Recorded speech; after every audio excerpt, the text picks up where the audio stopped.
இன்று மாற்றத்தின் நாள். மாற்றம் உண்டு.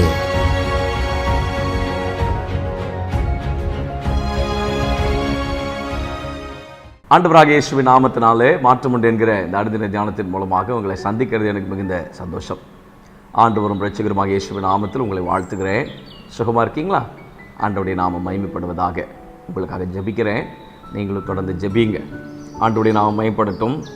யோசுவாவின் புத்தகம் 5ஆம் அதிகாரம் 12ஆம் வசனத்தின் பின்பகுதியை உங்களுக்கு இன்றைக்கு நான் வாக்குத்தத்தமான வார்த்தையாக கொடுத்து ஜெபிக்க ஆண்டவருக்குள் வாஞ்சிக்கிறேன். Joshua chapter 5 verse number 12.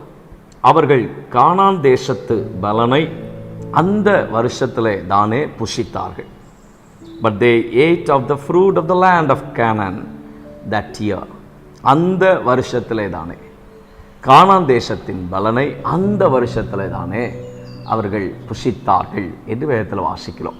ஆண்டவருடைய நாமத்துக்கு மகிமை உண்டாவதாக. தன் காலத்தில் தன் கனியை தந்து இலை உதிராதிருக்கிற மரத்தை போல் அதனதின் காலத்தில் தேவரே சகலத்தையும் செய்ய வல்லவர், நீ செய்ய நினைத்த ஒன்றும் தடைப்படாது என்று வேதத்தில் வாசிக்கிறோம். அவர் சகலவற்றையும் அதனதின் காலத்தில் நேர்த்தியாக செய்திருக்கிறார் என்று அற்புதமான வார்த்தையை நம்முடைய ஆண்டவர் அழகாய் நமக்காக கொடுத்து வைத்திருக்கிறார். ஆண்டவருடைய நாமத்துக்கு மகிமை உண்டாகட்டும்.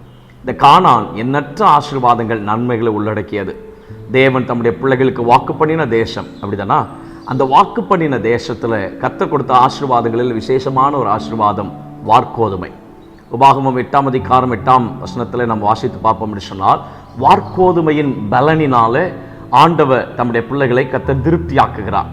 வார்க்கோதுமையின் பலன்.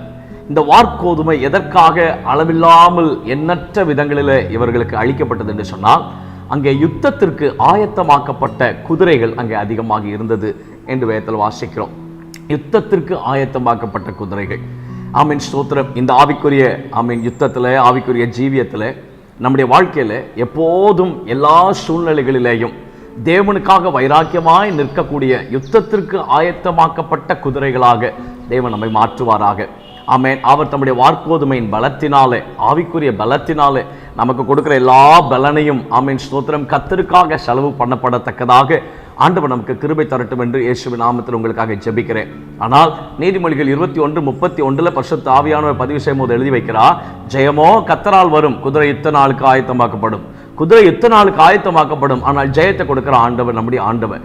நாம் ஆயத்தத்தோடு நம்முடைய காரியங்களை செய்ய ஆரம்பிக்கும் போது அந்த வார்க்கோதுமையின் பலனை, வார்த்தையின் பலனை நாம் பெற்றுக்கொண்டு அந்த பலத்தினாலே நாம் கர்த்தருக்காக காரியங்களை செய்ய ஆரம்பிக்கும் போது ஜெயத்தை தருகிற ஆண்டவர், நாம் ஆராதிக்கிற ஆண்டவர். ஆகவே தான் வேதத்தில் வாசிக்கிறோம், சீட்டு மடியிலே போடப்படும், காரிய சித்தியோ அது கர்த்தரால் வரும். கர்த்தர் தான் காரியங்களை வாய்க்கப்பட வேண்டும். ஜெயத்தை கர்த்தர் தான் கொடுக்க வேண்டும்.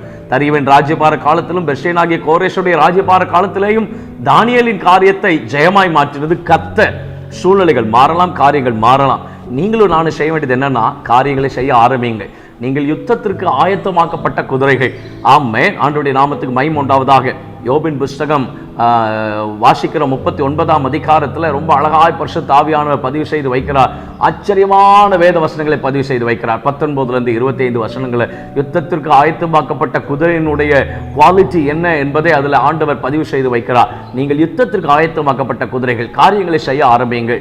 எந்த காரியத்தை நீங்கள் நிர்ணயம் பண்ணியிருக்கிறீர்களோ, எந்த காரியத்தை தீர்மானித்திருக்கிறீர்களோ, எந்த காரியத்தை தேவனுக்காக செய்ய வேண்டும் என்று நீங்கள் இன்றைக்கு முடிவு செய்திருக்கிறீர்களோ, காரியங்களை செய்ய ஆரம்பிங்க. ஜெயத்தை கொடுப்பது ஆண்டவர். கர்த்தரே ஜெயத்தை கொடுப்பார். ஆண்டவரே ஜெயத்தை கொடுப்பார். இந்த குதிரைகள் ஒரு நாள் பின்வாங்காது. இது யுத்தத்தை கண்டு அஞ்சாது. இது ஒரு நாள் பின்வாங்குவதில்லை. இது ஆமேன் வரக்கூடிய ஆபத்துக்களை அல்லது வரக்கூடிய சேனைகளுடைய ஆரவாரத்தை தூரத்தில் இருக்கும் போதே மோப்பம் பிடிக்கக்கூடிய சக்தி உடையது. அப்படிப்பட்ட தன்மை உடையது.